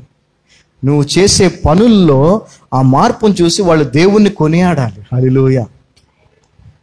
మైకేల్ బాబు గారని ఒక ఆయన, ఎంతోమంది ఉన్నారు. అఫ్ కోర్స్ మనం పౌలు గారిని కూడా సాక్ష్యంగా చెప్పుకోవచ్చు, చెప్తాను అది కూడా. మైకేల్ బాబు గారని ఒక ఆయన రాజశేఖర్ రెడ్డి గారి మేనత్త కొడుకు. అంటే రాజశేఖర్ రెడ్డి గారి నాన్నగారు, ఈ మైకేల్ గారి యొక్క అమ్మగారు అన్నా చెల్లెళ్ళు, లేదంటే అక్క తమ్ముళ్ళు. ఆయన భయంకరమైనటువంటి ఫ్యాక్షన్ లీడర్. ఆయన అంటే భార్యని చంపేయటానికి కూడా రెడీ. ఆయన కాదు. అంటే ఎలాంటి పరిస్థితి అంటే వాళ్ళ ఆవిడ ఎన్ని ఒప్పుకోదాం ప్రార్థనా పర్రాలు. వాళ్ళ ఆవిడ ఈయన ఫాలోవర్స్, ఈయన బాడీ గార్డ్స్ అందరిని ఎప్పుడు తిడతా ఉంటుంది. ఒకసారి బాడీ గార్డ్ వస్తాడు ఈయన దగ్గరికి, వచ్చి అయ్యా మీరు ఓకే అంటే అమ్మగారిని చంపేస్తాను నేను అంటాడు. సరేరా అంటాడు ఈయన. అంటే ఏంటి, ఆ ఫ్యాక్షన్ అనే దానికి అంత ప్రయారిటీ. చంపడానికి ప్రయత్నం కూడా చేస్తారు వాళ్ళు ఆ బియ్యం డబ్బాలో పెడతారు బాంబులు. అంటే ఆమె బియ్యంతో తీసి ఆమె ఏళ్ళు తగిలితే పేలిపోయి చచ్చిపోయింది. కానీ ప్రార్థనలో దేవుడు ఆమెకు తెలియజేయటం ద్వారా ఆమె తెలుసుకొని దాని నుంచి తప్పించుకుందని ఆయన సాక్ష్యం మీరు చూడండి, యూట్యూబ్లో ఉంటుంది. అలాంటి వ్యక్తి ఈ రోజున బైబిల్ పట్టుకొని సేవం చేస్తున్నాడు. దేవుని స్తోత్రం, హల్లెలూయా. ఆయన్ని ఆ విధంగా చూసినటువంటి వాళ్ళు ఆయన ఎంతో భయంకరమైన మూర్ఖుడు, లేదంటే ఆ ఫ్యాక్షన్ లీడరు, ఆ హంతకుడు, ఎందుకంటే ఆయన ఎన్నో చేశాడు చేయించాడు అని అనుకున్నటువంటి అన్యజనులు, ఆయన క్రిస్టియన్ ఫ్యామిలీనే, మైకేల్ ఆయన పేరు. అటువంటి వ్యక్తి ఇప్పుడు ఏమైపోయాడు, యేసు ప్రభువుకి యాజకుడయ్యాడు. ఆయన ప్రవర్తనలో అంతా మార్పు వచ్చేసింది. అది చూసినప్పుడు ఖచ్చితంగా దేవుని మహిమపరచుకొని ఉంటారు ఎవరన్నా, ఖచ్చితంగా. ఎంత గొప్పోడండి ఇతను, అట్లాంటి ఇట్లా మారిపోయాడు అంటారా? అనరు. ఎంత గొప్ప దేవుడు అండి, అట్లాంటి వ్యక్తిని ఈ విధంగా మార్చేశాడు. అవునా కదా? ఎక్కడైనా ఎంత గొప్పోడండి ఇతను, ఒకప్పుడు అలా ఉండేవాడు ఇప్పుడు ఇలా మారిపోయాడు అంటారా? అనరు. ఎంత గొప్ప దేవుడండి, ఎలాంటి వాడిని ఎలాగా మార్చేశాడు. సౌలు గారినే చూడండి. సౌలు సంఘం అంటే పడనే పడదు, ఆయన సంఘాన్ని నాశనం చేయాలని పూనుకున్నాడు. ఆ పని మీద ఉండి విశ్వాసులు ఎంతో మందిని చంపాడు, చంపిన వాళ్ళకి సాక్షులుగా ఉన్నాడు, బంధించాడు, చెరసాలు వేశాడు. అప్పుడు విశ్వాసులు ఏమనుకున్నారు పౌలు గురించి? ఏమనుకున్నారు విశ్వాసులు అందరూ అప్పుడు పౌలు గురించి? హీజ్ ఏ పర్సిక్యూటర్, ఇతడు హింసకుడు, హింసించేవాడు అని. కానీ దేవుడు అతన్ని మార్చాడు కదా. మార్చినప్పుడు మారిపోయాడు కదా. మారిపోయినా కూడా వీళ్ళు నమ్మలేని స్థితి స్టార్టింగ్లో. కానీ తర్వాత ఈ రోజుకి మనం ఎంత గొప్పగా చెప్పుకుంటున్నాం. దాన్ని బట్టి ఎవరిని మహిమపరుస్తున్నాం మనం? ఎవరిని మహిమపరుస్తున్నాం? దేవుని. అనుజనులువేగా మనం కూడా. ప్రపంచంలో ఇజ్రాయెల్ తప్ప అందరూ అనుజనులేగా వాక్యానుసారంగా. మన అనుజనులైన అందరం కూడా ఈ రోజున పౌలుని, దేవుడు మార్చిన విధానాన్ని, పౌలు చేసిన కార్యాలు, ఆ తర్వాత చేసిన కార్యాలను చూసి ఎంతగా దేవుని మనం స్తుతిస్తా ఉన్నాం. హల్లెలూయా. అలాగా నీ జీవితంలో అన్ని విషయాల్లో అటువంటి మార్పుని నువ్వు, నీ చుట్టుపక్కల వాళ్ళు కాదు, అన్యులు గుర్తించాలి. హల్లెలూయా. అన్యులు గుర్తించాలి. అప్పుడు నువ్వు ఖచ్చితంగా ఆ పరిశుద్ధమైన రాజులైన యాజక సమూహములో నువ్వు ఉన్నట్టు. హల్లెలూయా. అలాంటి పరిస్థితి నీకు రాలేదు అని అంటే, ఒకప్పుడు ఎలా ఉన్నావు ఇప్పుడు అలాగే ఉన్నావు అని అంటే, నువ్వు ఆ యాజకత్వములో ఉన్నట్టు కాదు. జాగ్రత్తగా గమనించి. కొరింథీయులకు రాసిన రెండవ పత్రిక, కొరింథీయులకు రాసిన రెండవ పత్రిక 8వ అధ్యాయము 21వ వచనాన్ని మనం చూసినట్లయితే, providing for honest things not only in the sight of the Lord but also in the sight of men. ఏలయనగా ప్రభువు దృష్టి యందు మాత్రమే గాక మనుషుల దృష్టి యందును యోగ్యమైన వాటిని గూర్చి శ్రద్ధగా ఆలోచించుకొనుచున్నాము. ఇక్కడ మనం హానెస్ట్ అనే పదాన్ని చూస్తున్నాం. నిజాయితీ. సో చాలామంది ఒక మాట అనుకుంటారు, ఎవరేమనుకుంటే నాకేంటి, ఏమండి, ఎవరేమనుకుంటే నాకేంటి, నేనేంటో నా దేవుడికి తెలుసు అనుకుంటాం కదా. అదొక్కటి సరిపోదు, బైబిల్ చెప్తుంది. దేవుని ఎదుట, మనుషుల ఎదుట కూడా నువ్వు ఏమై ఉన్నావో వాళ్ళు కూడా తెలుసుకునే విధంగా నీ ప్రవర్తన ఉండాలి. అటువంటి వ్యక్తే ఈ లోకములో గొప్ప ప్రధాన యాజకుడైనటువంటి యేసుక్రీస్తు యొక్క యాజకత్వములో పరిశుద్ధులైన రాజులైన యాజక సమూహముగా ఉండగలుగుతారు. హల్లెలూయా. సో డిఫరెన్స్ ఈ రోజున చూడాలి అని అంటే చాలా మందిలో ఎలాంటి డిఫరెన్స్ కనిపిస్తుందంటే, చాలామంది నా యొక్క స్నేహితులు ఉన్నారు, మరి హైందవులు, ఇతర విశ్వాసాలు కలిగిన వాళ్ళందరూ నాతో అంటూ ఉంటారు, ఎప్పుడన్నా కలిసినప్పుడు, చాలా కాలం తర్వాత కలిసినప్పుడు, అవునరా మా ఇంటి దగ్గర కూడా ఒక ఆయన ఉన్నాడు, ఆయన కూడా ఒక 7-8 సంవత్సరాలు ఆయన చర్చి పెట్టి, బా ఏం బిల్డింగ్ కట్టాడు తెలుసా, 2 పెద్ద ఇళ్ళు కొన్నాడు, భలే బాగుందిరా అయింది, నీదెట్టుంది అని అడుగుతారు. అంటే మార్పు ఇదే గమనిస్తుంది ప్రతి ఒక్కడు. సేవకుల జీవితాల్లో అన్యులు గమనిస్తున్న మార్పు ఏందయ్యా అంటే ఇదేనా అండి, కాదా? నిజం చెప్పండి. అది మరి అంటే ఏం జరుగుతుంది ఇక్కడ? ఫస్ట్ దాంట్లోనే 11వ వచనంలోనే ఫెయిల్ అయిపోయారు. పౌలు గారు చెప్పాడే లోకాశలు విసర్జించమని, అక్కడే ఫెయిల్ అయిపోయారు. అవునండి, ఒకప్పుడు ఏం లేదు, ఇప్పుడు బాగా 4-5 కోట్లకు ఉంటాడు మనిషి, బాగా సంపాదించాడు. అంజులు చెప్పేది ఇదే నాతో అనేది. మీ పరిస్థితి ఏంటంటే నా పరిస్థితి నేను అంత ఇదిగా చెప్పలేనులే, కానీ ఏదోలేండి దేవుని కృపలో బాగానే ఉన్నాను అంటాను అంతే. ఇక వాళ్ళకి అన్యులు కాబట్టి వాళ్ళకి ఏమి వివరించి చెప్పే అవకాశం లేదు, చెప్పిన వాళ్ళకి అర్థం కాదు. క్రైస్తవులు కదా, విశ్వాసులు కదా, మీరు ఆలోచించుకోండి. అన్యుల మధ్యలో నీ సాక్ష్యం ఏంటి? అన్యులు నువ్వు దేవుని యాజకునిగా అవ్వకముందు దేవుని యాజకుడిగా అయిన తర్వాత ఏ వ్యత్యాసాన్ని వాళ్ళు గమనించుతున్నారు? పౌలు వంటి సౌలు నుంచి పౌలుగా మారిన వ్యత్యాసాన్ని గమనిస్తున్నారా? ఇంతకుముందు చెప్పినటువంటి మైకేల్ బాబు గారి జీవితాన్ని చూసినటువంటి సాక్ష్యాన్ని గమనిస్తున్నారా? లేక చెప్పండి, ఆలోచించండి.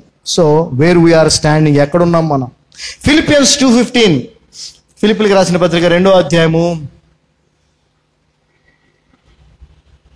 15వ వచనం మనం చదివినట్లయితే 15th words, that ye may be blameless and harmless, the son of God without rebuke, in the midst of a crooked and perverse nation, among whom ye shine as light in the world.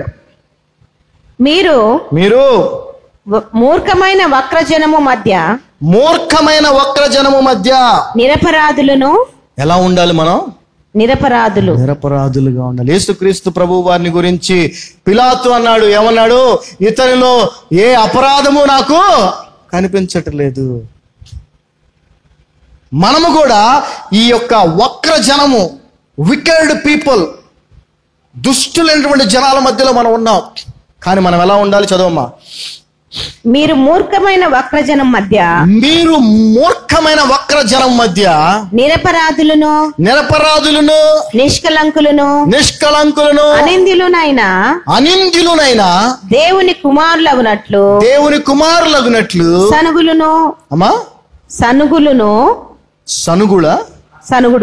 సనుగుడును సంశయములను మాని సమస్త కార్యములను చేయుడి.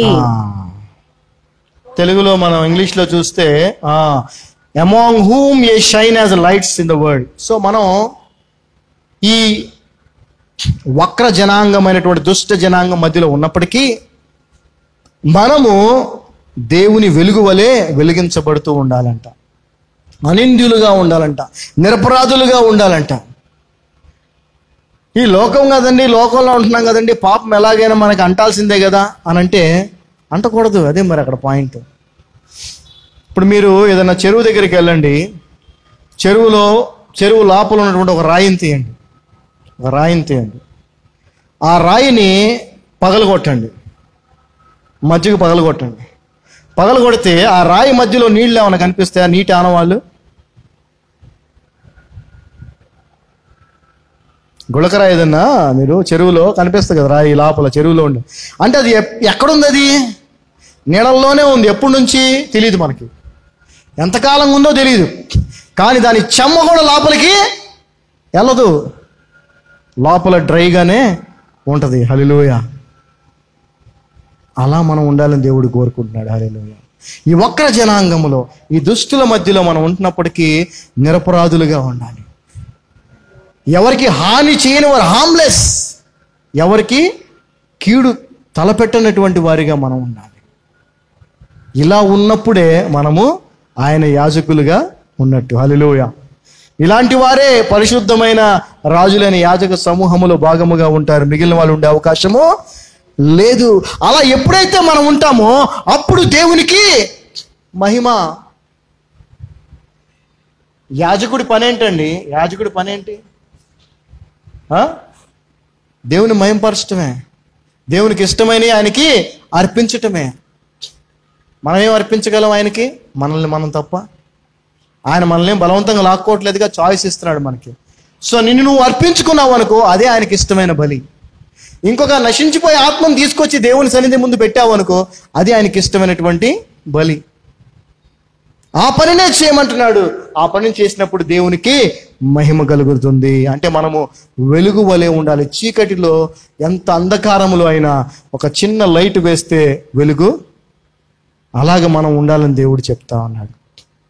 అలా మనం ఉన్నప్పుడు మనము ఆ యాజకులం. యేసు ప్రభు వారు కూడా మత్తయి సువార్త 5:16 అన్నారు. ఏమనంటే, మీ యొక్క మంచి పనులను చూసి తండ్రి అయిన దేవుణ్ణి ఇతరులు మహిమపరచాలి. చదవము ఒకసారి మత్తయి 5:16.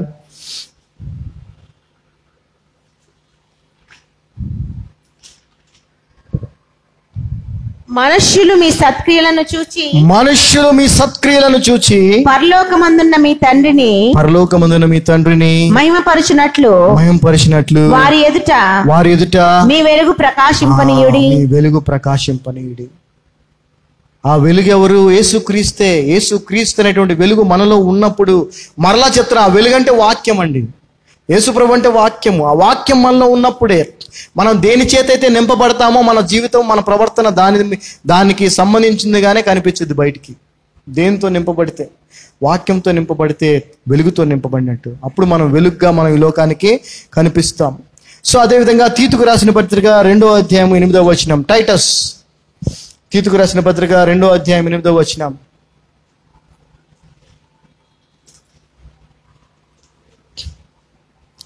Titus 2nd chapter 8th verse.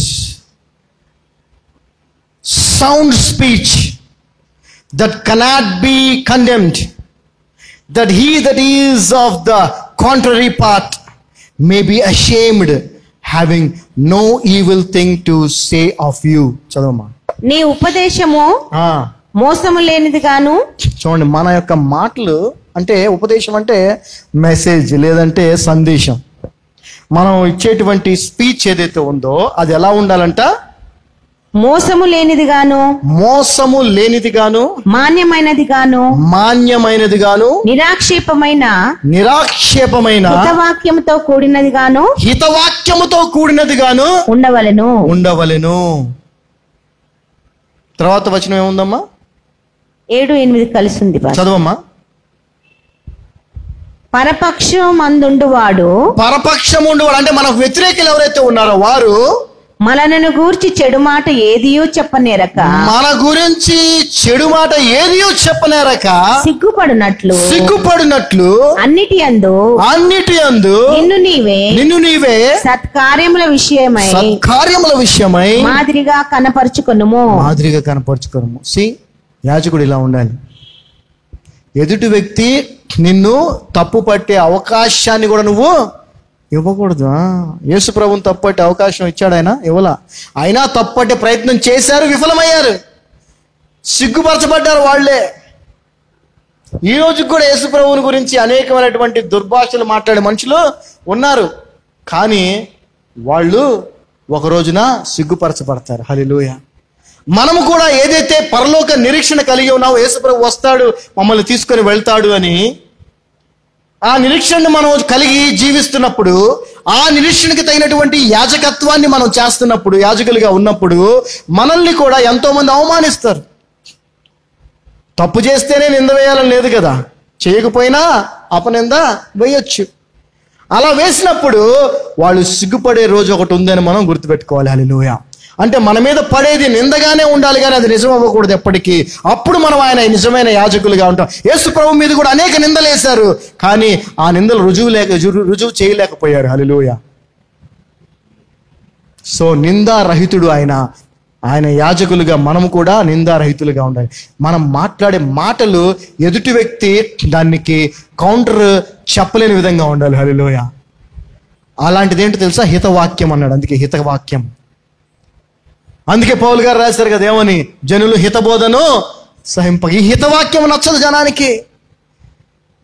దేవుని మహాకృపను బట్టి గాడ్స్ గ్రేస్ మినిస్ట్రీస్ లో ఇక్కడ దేవుడు అందిస్తున్నటువంటి వాక్యం ఏదైతే ఉందో దీనికి ఎవడు ఎదురు చెప్పలేడు. ఎందుకంటే ఇది బైబిల్లో ఉన్నదే. అదే ఇతరుల చోట్ల చూస్తే గనక ఒకడంటాడు, ఎందుకులేండి, ఇక ఏది పడితే వాళ్ళకి నోటుకు వచ్చింది, ఏది పడితే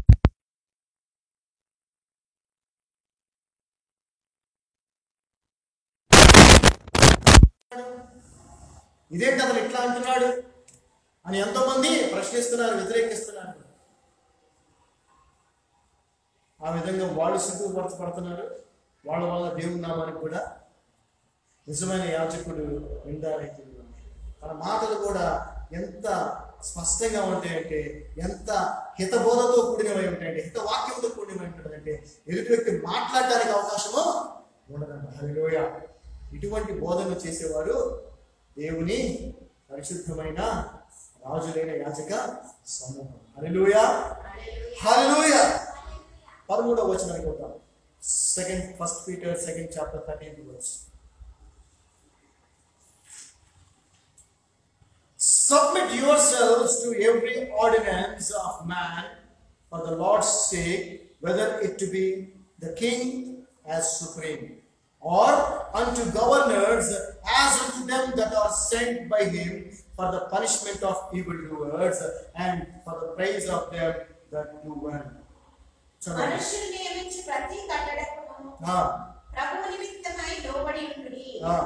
రాజు అందరికీ అధిపతి అనియు, నాయకులు దుర్మార్గులకు ప్రతిదండం చేయుటకును, సన్మార్గులకు మెప్పు కలుగుటకును, రాజు వలన పంపబడిన వారిని వారికి లోబడి ఉండుడి. సో ఇక్కడ 14 కూడా చదివారమ్మా. సో ఇక్కడ ఈ పరిశుద్ధమైన రాజులైన యాజక సమూహంలో ఉండేటువంటి వ్యక్తి ఎలా ఉండాలంటే, దేవుని వాక్యానికి మాత్రమే కాదు విధేయత చూపించేవాడికి ఉండాల్సింది. మన మీద ఉన్నటువంటి అధికారులు ప్రభుత్వాలు ఏవైతున్నాయో వాటికి కూడా విధేయత చూపించే వ్యక్తిగా ఉండాలని స్పష్టంగా చెప్పారు. నువ్వు వెళ్ళేసి గవర్నమెంట్ ప్లేస్లో చర్చి కట్టేసి వాడు పూజ చేశాడని చెప్పేసి మళ్ళీ జైలుకి వెళ్ళి దేవుని కోసం జైలుకి వెళ్ళాడు ఇట్లాంటి అవకాశాలు ఇప్పుడు చట్టాలకి లోబడి మనం ఉండాలి. We have to obey not only God's law but the law which was given by the prince or king or supreme or government. అంటే ఎన్ని ఉన్నాయో చూడండి. అంటే అన్ని అంటే ఏ విషయంలో కూడా మనం ఎదుటి వ్యక్తి మనం పాయింట్ అవుట్ చేసే పరిస్థితిలో మనము ఉండకూడదు. యేసు ప్రభువు కూడా మనం చూస్తే మత్తయి 22:21 చూస్తే ఆయన ఏమన్నాడు? ఆ నాణ్యం మీద ఎవరు బొమ్మ ఉందంటే కైసర్ బొమ్మ ఉందంటే ఆ కైసరికి దేవునికి ఇవ్వమన్నాడు. ఒకసారి ఆ ట్యాక్స్ కట్టమని వస్తే పేతురుతో చెప్పాడు, నువ్వు వెళ్ళి గాలమే చేప వస్తుంది, ఆ మూడ చేప నోట్లో నాణ్యం వస్తుంది, అది తీసుకొచ్చి నీకును నాకును సుంకము చెల్లించు అన్నాడు. అసలు మొత్తం ఆయిందే కదా, మొత్తం ఆయిందే. ఆయన కట్టాల్సిన అవసరం ఉందా ట్యాక్స్? కానీ కట్టాడు ఆయన. అంటే he obeyed the law, the governance. ఈరోజు యాజకులు ఆ విధంగా లేరు. చట్టము న్యాయము ఏదైతే మరి చట్టము మనకు ఉందో, ప్రభుత్వాలు ఉన్నాయో వాటిని గౌరవపరిచే విధంగా కూడా అందరూ సేవకులు లేరు. అనేకమైనటువంటి ఆక్రమణలు చేసి సంఘాలలాగా మరి బిల్డింగ్లు నిర్మించుకోవటాలు ఇట్లాంటివి చేస్తాను. ఎందుకంటే దేవుడి పేరు చెప్పి మనందరికీ బాగా తెలుసు. అంటే మన విశ్వాసం కూడా అలాగే తయారని చెప్పడానికి కారణం ఏంటంటే మరి వాళ్ళని చూసి నేర్చుకున్నారో తెలియదు కానీ మనకు తెలుసు. ఎక్కడన్నా ఎవరన్నా వాడి ఇంటి దగ్గర కానీ వాడి స్థలం దగ్గర ఇంకేదైనా కొంచెం స్థలం కబ్జా చేయాలనుకున్నాడు అనుకోండి, ఎవడన్నా వాడు ఏం చేస్తాడు? ముందు చెప్పండి, చెప్పాలి. ఏం చేస్తాడు? చిన్న గుడి పెడతాడు. అవునా? చిన్న గుడి పెట్టి దానికి గుడ్డ గిట్లు పెట్టి పెడతాడు. కూడా కదిలించాడు. అలా అలా పెంచుకుంటా పోతాడు దాన్ని. క్రైస్తవులు కూడా అట్టగా తయారయ్యారు. అవునా? సో దయచేసి గమనించండి, మనం చట్టాల్ని గౌరవించాలి. అలా గౌరవించేవాడే యాజకుడు. 13, 14, 15 వచ్చిన 15th words. For so is the will of God that with well doing you may put to silence the ignorance of foolish men. చదవమ్మా. ఏలయనగా మీరిట్లు యుక్త ప్రవర్తన గలవారై అజ్ఞానంగా మాట్లాడు మూర్ఖుల నోరు మూయుట దేవుని చిత్తము. ఆ యుక్త ప్రవర్తన అని తెలుగులో ఉంది, మరి ఇంగ్లీష్ లో మనం చూస్తే వెల్ డూయింగ్. మనమంట మంచి పనులు చేసి ప్రతి ఒక్కరి నోరు మూయించాలనేదే దేవుని చిత్తం అంట. హల్లెలూయా. మనల్ని ప్రొటెస్టులు చేయమనో, లేదంటే మనల్ని నినాదాలు తీసుకొని రోడ్ల మీద ఎక్కి గొడవ చేయమనో, బంధులు చేయమనో దేవుడు చెప్పట్లేదు. దేవుని చిత్తం కాదు. ఎవరైనా దేవునికి కానీ నీకు కానీ విరుద్ధంగా ఏదన్నా మాట్లాడితే అలా మాట్లాడే వాళ్ళ నోర్లు నీ మంచి పనులతో మూయించాలంట. హల్లెలూయా. ఇది యాజకుని యొక్క ధర్మం. పరిశుద్ధమైన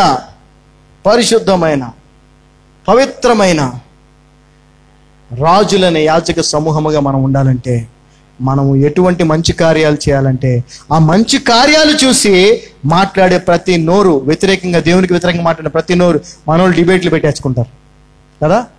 వాడు ఎవడో మాట్లాడితే రారా కరుణాకర్ రారా చూసుకుందాం రారా అంటాడు ఇతర పాస్టర్ గారు. వాడా రారా చూసుకుందాం అంటాడు. తర్వాత ఏదో డిబేట్లు పెట్టుకుంటారు, కొట్టుకుంటారు, తిట్టుకుంటారు. అవి చేయమల్లా దేవుడు.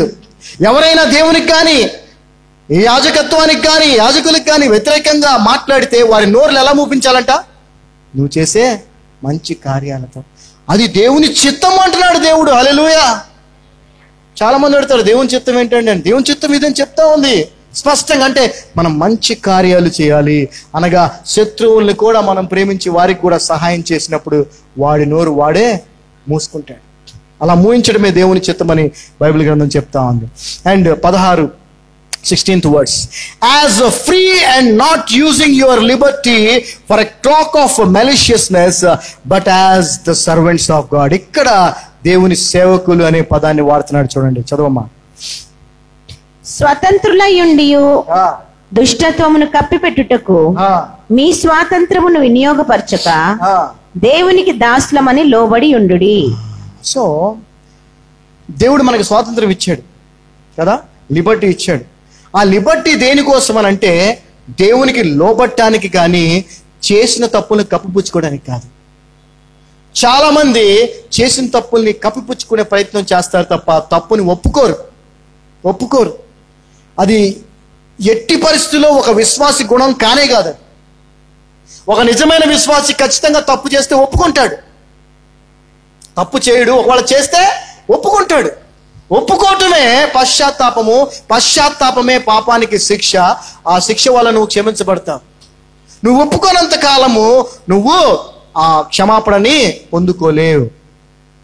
సో దేవుని సేవకులుగా దేవునికి లోబడాలి తప్ప చేసిన తప్పుల్ని కప్పిపుచ్చుకునే ప్రయత్నం ఎప్పుడు మనం చేయకూడదు. ప్రధాన యాజకుడైనటువంటి యేసుక్రీస్తు ప్రభు వారు ఏ తప్పు చేయలేదు. తన మీద వేయబడిన తప్పులు కూడా అన్ని కూడా వాళ్ళు ఎవరు రుజువు చేయలేకపోయారు. అటువంటి పరిశుద్ధమైనటువంటి ప్రధాన యాజకుడు మనకు ఉండగా ఆయన యాజకత్వంలో పనిచేస్తున్న మనము మన ప్రొఫెషన్ని ఆయన్ని పోలి మనము జీవించి గట్టిగా పట్టుకోవాలి, కానీ ఎలా పడితే అలాగా మనం జీవించకూడదు. అండ్ 17వ వచనం 17th words, honour all men, love the brotherhood, fear God, honour the king. అందరినీ సన్మానించుడి, అందరినీ గౌరవించాలి, సహోదరులను ప్రేమించుడి. సహోదరుని ఈ సహోదర ప్రేమ అనేది క్రైస్తవుల్లో కొదువైపోయింది, ఏమాత్రము లేకుండా పోయింది. దేవుడు అంటే భయం లేదు, ఎవరిని సన్మానించం. ఇక్కడ ఏదైతే రాసిందో దానికి ఆపోజిట్. హానర్ ఆల్ మెన్ అంటే నో, లవ్ ద బ్రదర్హుడ్ అంటే నో, ఫియర్ గాడ్ అంటే నో. రాజును సన్మానించు, అన్ని నోనే. ఇక్కడ మనం ఎవరిని గౌరవించం, మన సహోదరుని ప్రేమించం, దేవుడు అంటే భయము. ఇవన్నీ కలిగి ఉండాలి యాజకుడు. హల్లెలూయా. ఎందుకంటే యాజకుడిని చూసే ఆ యొక్క మిగిలినటువంటి వారందరూ కూడా ఏంటండి నేర్చుకుంటారు. యాజకుడు ఎలా ఉంటే మిగిలిన వాడు కూడా అలాగే ఉండాలని ప్రయత్నం చేస్తారు. అవునా కదా? ఎందుకంటే యాజకుడు దేవుని చేత ఏర్పాటు చేయబడిన వ్యక్తి. ఓహో, ఇలాగ ఉండమని దేవుడు ఆయనకి చెప్తున్నాడనమాట, చెప్పాడనమాట. ఆయన అలా ఉంటున్నాడు కాబట్టి నేను కూడా అలాగా ఉండాలి అనుకుంటారు. కానీ ఈ రోజున యాజకులు ఎలా ఉన్నారు? ఈ రోజున సేవకులు ఎలా ఉన్నారు? ఈ లోకానికి సంబంధించినటువంటి ఆశల్ని పురిగొల్పేవారిగా ఉన్నారు. ఈ లోకానికి మా పాస్టర్ గారు BMW కారులో వస్తారు. ఆయనకి 9 సెక్యూరిటీ ఉంటారు. ఇప్పుడు ఇతనేమనుకోవాలి? దేవుళ్ళు ఎదగటం అంటే నేను కూడా ఆ ₹1,00,000 సూట్ వేసుకొని 2 కోట్ల కారుతో 9-10 మంది సెక్యూరిటీ గార్డులతో ఆ స్థాయికి నేను వెళితే నేను కూడా దేవుని సేవకుడిని ఆశీర్వదించబడిన వాడు అనుకుంటాడు. కానీ దేవుని గుణగణాలని ప్రచురణ చేయడానికి దేవుడు మనల్ని పిలిచాడు, అంతే తప్ప ఈ విధమైనటువంటి విషయాలు కాదు. ఆ తర్వాత 18వ వచనం చూడండి, 18th వర్స్. సర్వెంట్స్, ఇప్పుడు అన్నాడు servants be subject to your masters with all fear, not only to the good and gentle but also to the froward. చదవమ్మా. పనివారులారా మంచివారిను సాత్వికులైన వారికి మాత్రము కాక ముష్కరులైన మీ యజమానులకును పూర్ణ భయంతో లోబడి ఉండుడి. సో నువ్వు ఎక్కడ పని చేస్తున్నా, ఒక ఆర్గనైజేషన్ నువ్వు పని చేస్తున్నావు, నీ బాస్ ఏమంటే అందరూ క్రైస్తవ కంపెనీలోనే పనిచేస్తున్నారా? కాదు కదా, పనిచేస్తున్నావు. కానీ నువ్వు ఎక్కడ పని చేస్తున్నా కానీ నీ యజమానికి నువ్వు లోబడి అంటే నీ పనిని నువ్వు నిజాయితీగా సక్రమంగా చేసేవాడిగా ఉండాలి. సో దేవుడు ఎంత పర్టికులర్గా ఉన్నాడో చూడండి. తన యాజకులు, తన సేవకులు, తన బిడ్డలు ఏ విషయాల్లో కూడా, అంటే ప్రతి విషయంలో కూడా ఆయనకు మహిమకరంగా ఉండాలనే కోరుకుంటున్నాడు తప్ప ఆయన నామానికి ఎక్కడ అవమానాన్ని కలిగించకూడదనే విషయంగా ఇన్ని విషయాలు చెప్తున్నాడు. చూడండి, మీరు ఎక్కడ పని చేస్తున్నారు అక్కడ అతనికి కూడా మీరు నిజాయితీగా మీరు పనిచేయండి. అతను చెడ్డవాడు అయి ఉండొచ్చు, కానీ అతను కంపెనీ పెట్టి నీకు పని అయిపోతే నీకు పని లేదుగా, నీకు బద్దులు లేదుగా. నువ్వు చేసే పని చక్కగా సక్రమంగా చేయి, అతన్ని కూడా గౌరవించు అని వాక్యం చెప్తా ఉంది. ఆ తర్వాత 19వ వచనం చూస్తే, for this is thanks worthy if a man for conscience towards God endure grief suffering wrongfully. చాలా ప్రాముఖ్యమైన విషయాలు ఎవడైనాను ఇక్కడ ఈ వచనాలు చాలా చాలా చాలా ప్రాముఖ్యమైన విషయాలు. చదవమ్మా. ఎవడైనాను అన్యాయముగా శ్రమ పొందుచు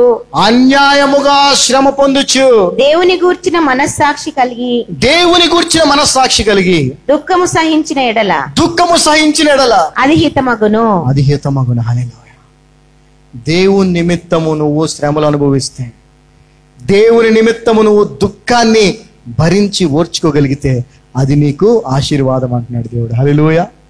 మత్తయి సువార్త 5వ అధ్యాయం 10వ వచనంలో కూడా ప్రభు అన్నారు కదా, నా నిమిత్తము, నా సేవ నిమిత్తము జనులు మిమ్మలను హింసించినప్పుడు, మిమ్మల్ని నిందలు వేసినప్పుడు మీరు ధన్యులు. యాజకులకు ఉండాల్సినటువంటి గుణం ఏంటంటే మనము ఆయన నిమిత్తము హింసించబడటానికి కూడా సిద్ధంగా ఉండాలి. హింసించబడతాడండి, ఖచ్చితంగా గుర్తుపెట్టుకోండి. నిజమైన యాజకుడు, నిజమైన సేవకుడు దేవుని నిమిత్తము ఖచ్చితముగా నిందల పాలవుతాడు, హింసించబడతాడు 100%. ఎందుకంటే ఆ ప్రభువే హింసించబడ్డాడు, నిందల పాలయ్యాడు, అవునా లేదా? ఆ తర్వాత అపోస్తులందరూ కూడా హింసించబడ్డారు, నిందల పాలయ్యారు. ఆ తర్వాత మనకి తెలిసిన అనేక మంది గొప్ప గొప్ప దైవజనులు కూడా హింసించబడ్డారు, నిందల పాలయ్యారు. మరి ఈ రోజున నీకు నాకు ఆ పరిస్థితి ఉందా లేదా? ఆ పరిస్థితి రావట్లేదనంటే నిజమైన సేవకుడిగా నువ్వు ఉన్నావో లేదో నిన్ను ఒకసారి పరీక్షించుకోవాలి. ఎందుకంటే నిజం మాట్లాడితే ఈ రోజున లోకము హింసించే స్థితిలో మనం ఉన్నాం. హల్లెలూయా. ఒకప్పుడు నిజం మాట్లాడితే మెచ్చుకునే వాళ్ళేమో, కానీ ఈరోజు నిజం మాట్లాడితే తంతున్నారు. నిజం మాట్లాడితే ఏం చేస్తున్నారండి? తంతున్నారు.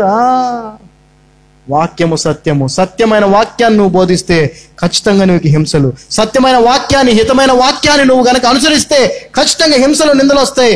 అప్పుడు ఆ తప్పులు నువ్వు చేయకపోయినా సత్యాన్ని బట్టి, క్రీస్తుని బట్టి, వాక్యాన్ని బట్టి హింసించబడుతున్నావు కాబట్టి నువ్వు ధన్యుడు అవుతావు అని వాక్యం చెప్తా ఉంది. ఆ తర్వాత 19, 20 వచనాలు, 20, 21 వచనాలు.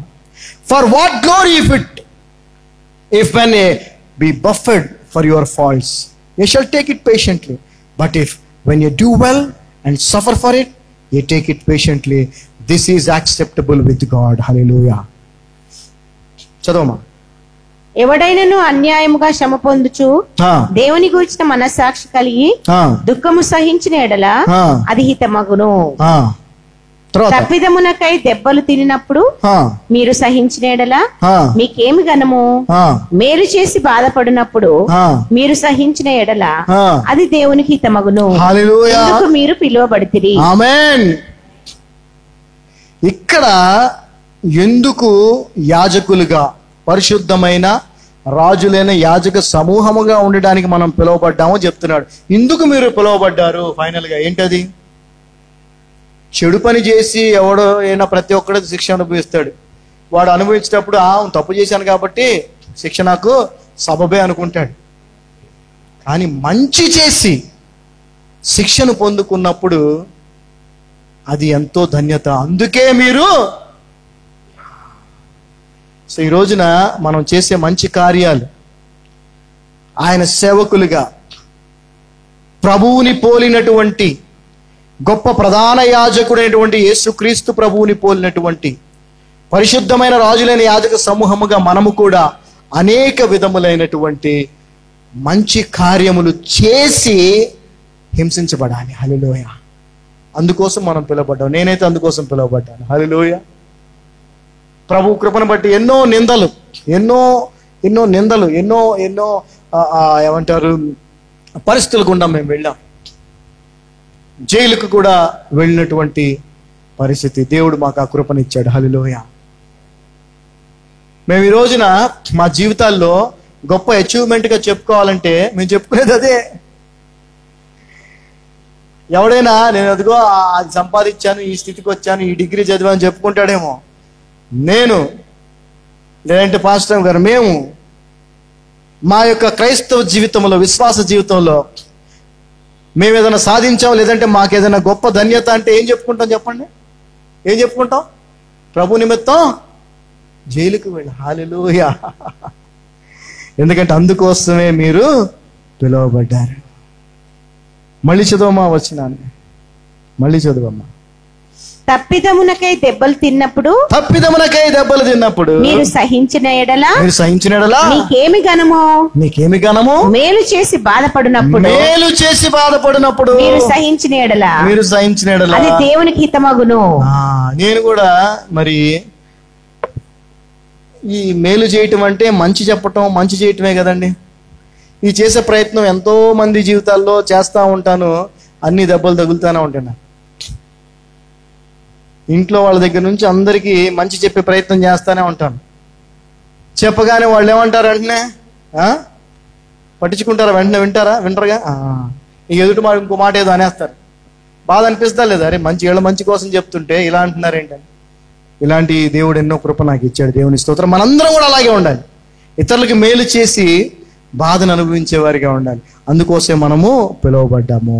21వ వచనం. For even hereunto we are called, because Christ also suffered for us, leaving us an example that ye should follow his steps. Hallelujah. క్రీస్తు కూడా మీ కొరకు బాధపడి మీరు తను అడుగు జాడల యందు నడుచుకున్నట్లు మీకు మాదిరి ఉంచిపోయెను. అదండి ఆయన మనకు ఉంచి వెళ్ళిన మాదిరి ఏంటి అంటే, ఏ తప్పు చేయకుండా ఇతరుల మేలు కోసమే అన్నీ చేసి హింసించబడి బాధ పెట్టబడి బాధలు హింసలు అనుభవించి మనకి మాదిరి చూపించాడు. సో ఆ ప్రధాన యాజకుని యొక్క మార్గములో అడుగు జాడల్లో మనం కూడా జీవించాలి.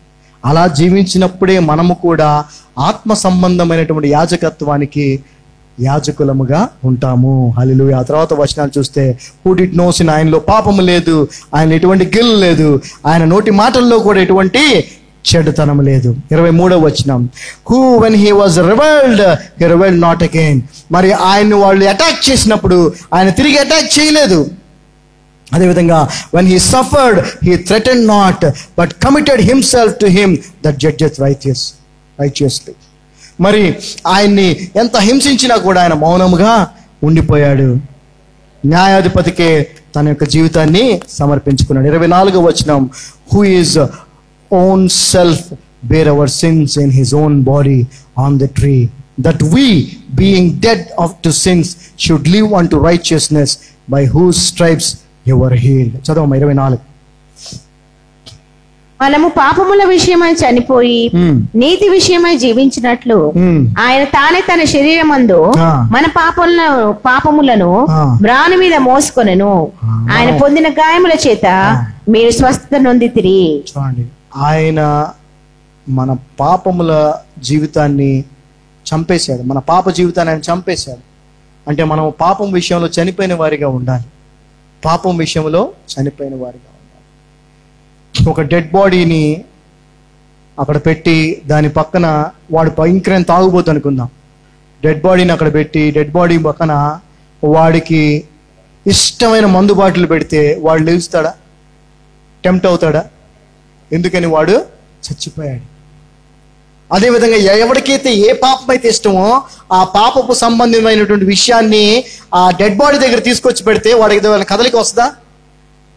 పాపం విషయంలో మనం కూడా అలా ఉండాలని దేవుడు కోరుకుంటున్నాడు. పాపం విషయంలో చచ్చిన వారిగా ఉండాలి. అంటే పాపం ఎక్కడైనా మనకి కనిపించే ప్రయత్నం చేస్తే, మనల్ని టెంప్ట్ చేసే ప్రయత్నం చేస్తే దానికి మనం ఎలా ఉండాలి? ఏమాత్రం కదలిక లేని చచ్చిన వారిగా ఉండాలి. ఏమాత్రం స్పందన లేకుండా ఉండాలి. హల్లెలూయా. స్పందించనే కూడదు. And last verse, who his own self bare our sins. And last verse, for ye were as the sheep gone astray, but are now returned unto the shepherd and bishop of your souls. Hallelujah. చదవమ్మా 25వ వచనం. మీరు గొర్రెల వలె దారి తప్పిపోతిరి కానీ ఇప్పుడు మీ ఆత్మల కాపరియు అధ్యక్షుడైన ఆయన వైపునకు మళ్ళీ ఉన్నారు. హల్లెలూయా. సో దారి తప్పిపోయినటువంటి జీవితాలు మన అన్నీ కూడా, అటువంటి వారిని మనందరినీ కూడా ఆయన మరలా తిరిగి ఆయన దగ్గరికి నడిపించుకున్నాడు. మన ఆత్మల కాపరిగా ఆయన ఉన్నాడు. సో మన ప్రధాన యాజకుడైనటువంటి యేసుక్రీస్తు ప్రభువు వారు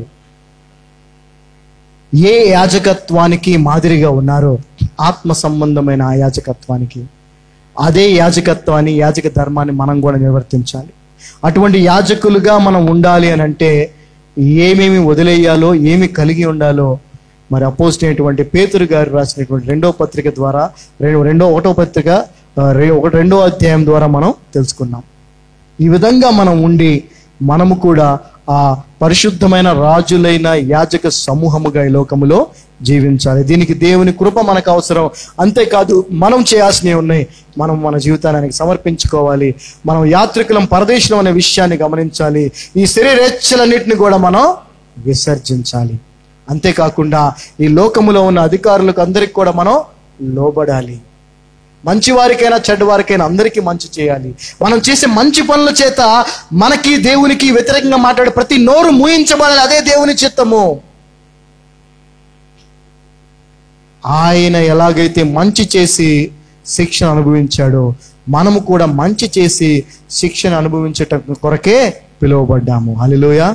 ఆమేన్, ఆమేన్. అందరు లేచి నిలబడితే చిన్న ప్రార్థన చేసుకుందాం. తండ్రి, మీ యొక్క అపారమైన కృపను బట్టి వందనాలు. మీ కృప చేత మీ ప్రణాళిక చెప్పిన మరి యొక్క పునరుద్ధాన దినమున మమ్మల్ని సజీవులుగా ఉంచినందుకు వందనాలు. అయ్యా, మమ్మల్ని ఎంత గొప్ప స్థానంలో ఉంచావు తండ్రి. అయ్యా, ఈ లోకంలో నువ్వు ఎలాగ ఉన్నావో మేము కూడా అలాగే అట్టువారమై ఉన్నామని వాక్యం సెలవిస్తాను. అంత మాత్రమే కాదు, ఇప్పుడు నువ్వు ప్రధాన యాజకుడిగా తండ్రి కుడిపార్శ్వమున కూర్చొని ఏ స్థితిలో ఉన్నావో మమ్మల్ని కూడా ఆ స్థితిలోనే ఉంచినందుకు వందనాలు. మేము కూడా పరిశుద్ధమైన యాజకులుగా, ఆ రాయల్ ప్రీస్ట్హుడ్గా ఉన్నామని మాకు తెలియజేయటమే కాదు, అలా ఉండే ఆ పరిశుద్ధమైనటువంటి రాజులని యాజక సమూహము ఎటువంటి ఆత్మీయ స్థితిలో ఉండాలి, ఎటువంటి జీవిత విధానం కలిగి ఉండాలి వాక్యం ద్వారా మాకు తెలియజేసినందుకు వందనాలు. ఈ స్థితిలో మేము ఉండటానికి కావాల్సిన కృపను అనుగ్రహించమని, ఇంకా అనేక మందికి ఈ యొక్క సత్యాన్ని తెలియజేసే కృపను కూడా మాకు దయచేయమని, మీ చిత్తాన్నే మా జీవితాలు నెరవేర్చుకోమని నజరేయుడైన యేసునామమున ప్రార్థిస్తున్నాం తండ్రి. Amen, amen, amen. Praise the Lord, praise the Lord, praise the lord.